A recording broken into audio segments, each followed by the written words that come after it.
The idea that we're going to send in offensive equipment and have planes and tanks and trains going in with American pilots and American crews, just understand, and don't kid yourself, no matter what you all say, that's called World War III. My, how quickly things can change. Just last year in 2022, Biden was saying we will never deploy our military out there to Europe because if we were to get involved in the war with Russia and Ukraine, that would mean World War III.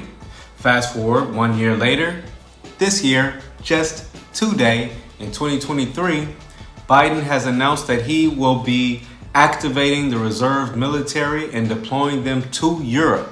This comes on the heels of the NATO summit, which occurred yesterday, when President Biden, on behalf of the United States, as well as NATO, has given Ukraine security guarantees and a path to NATO membership. Things are going down, they're accelerating, and the shizzy is about to hit the fizzy. Check out this clip, and I'll come back with some thoughts. We just concluded the first meeting of the NATO-Ukraine Council, and all our allies agreed Ukraine's future lies in NATO. That's not a surprise to any of us, I don't think. I hope it's not a surprise to you, Mr. President. Allies all agreed to lift the requirements for membership action plan for Ukraine and to create a path to NATO membership while Ukraine continues to make progress on necessary reforms. But we're not waiting for that process to be finished to make the long-term commitments that we're making to Ukraine's security. Vladimir and I shouldn't be so familiar. Mr. Zelensky and I talked about the kind of guarantees we could make in the meantime when I was in Ukraine and when we met in other places. And so today, the long-term commitments we're making are backed up by the notion that in the meantime, we're going to provide security to Ukraine for its needs and against any aggression that may occur. Today, the members of the G7 are launching a joint declaration of support for Ukraine to make it clear that our support will last long into the future. This starts a process by which each of our nations and any other nation who wishes to participate will negotiate long-term bilateral security commitments with and to Ukraine.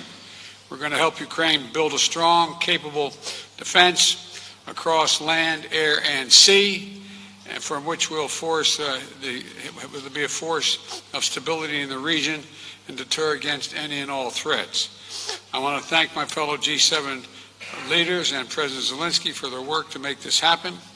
I think it's a powerful statement of our commitment to Ukraine as it defends its freedom today and as it rebuilds the future. And we're going to be there as long as that takes. And again, I thank all my colleagues for their support for this.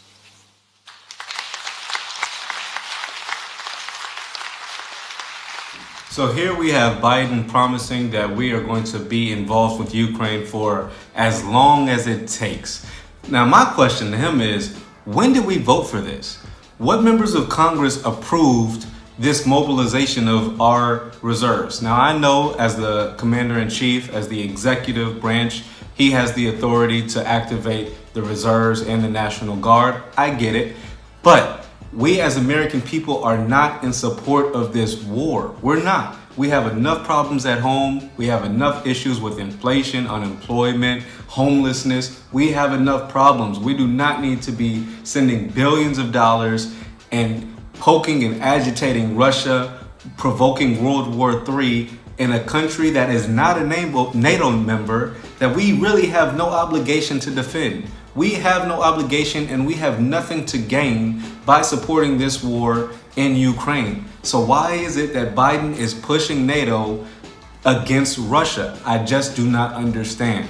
And now that he's giving guarantees to Ukraine, saying that we will be there until the end, he is making it difficult for the next president, because mind you, next year is an election year and it is very unlikely that President Joe Biden gets reelected. I'm just going to go out on a limb and say that. Unless, of course, the Democrats are going to rig the primaries in favor of Joe Biden. I get it.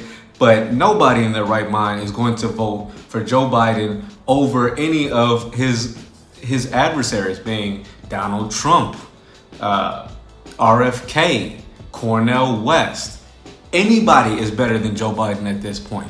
And the majority of these other candidates do not support this war in Ukraine. Joe Biden is making it difficult for whoever comes after him. He's doing it intentionally because he knows that his time is short. He's trying to provoke war so that he will be a wartime president. And I, for one, am not for it.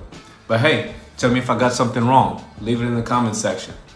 If I got it right, be sure to hit the thumbs up button and support the channel. I drop new content like this, covering a wide range of topics every single day. So hit the thumbs up button, support the channel, and if you're new here, smash the subscribe button. Like I said, I drop a new video every day so you can come on back for more. New interesting topics and a new perspective you probably haven't heard before. Salute all the new subscribers. Peace.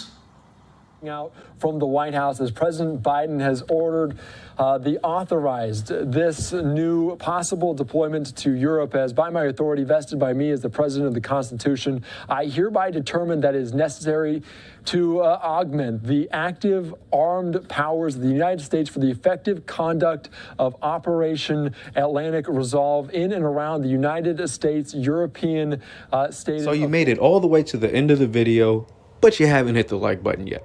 Come on now. You're cheating me, you're cheating yourself.